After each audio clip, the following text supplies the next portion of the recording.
আমাদের শাস্ত্রে আছে নমস্তে পরমম ব্রহ্মা সর্বশক্তি মতে নমো নিরাকার সাকার স্বেচ্ছারূপাং নমঃ নমঃ।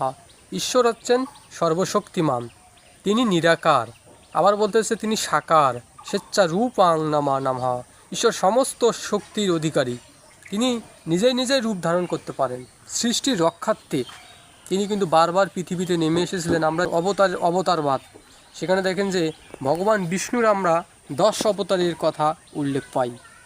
তো গীতায় ভগবান শ্রীকৃষ্ণ বলেছেন যে ইয়দা ইয়দা হি ধর্মস্য গ্লানির্ভবতি ভারত অদ্ভুত্থানাম অধর্মস্য তদাত্মানম সৃজাম্যহম পরিত্রাণায় সাধুনায় বিনাশায় সদুষ্কৃতম ধর্ম সংস্থাপনার্থে সম্ভবামি যুগে যুগে। বলতেছেন যখনই ধর্মের গ্লানি হয়, অধর্ম বৃদ্ধি পায়, তখনই ভগবান নিজেকে সৃজিত করেন, পৃথিবীতে নেমে আসেন। কেন নেমে আসেন? সাধুদের রক্ষার্থে।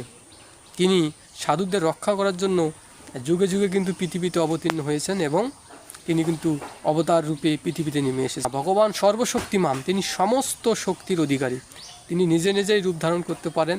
আবার সৃষ্টির রক্ষার্থে তিনি কিন্তু হাতে অস্ত্র ধারণও করতে পারেন। তো আমরা দেখি যে যখনই পৃথিবীতে অধর্ম হয়েছে, ধর্মের গ্লানি হয়েছে, তখনই কিন্তু ভগবান পৃথিবীতে নেমে এসেছে এবং সৃষ্টি রক্ষা করেছেন।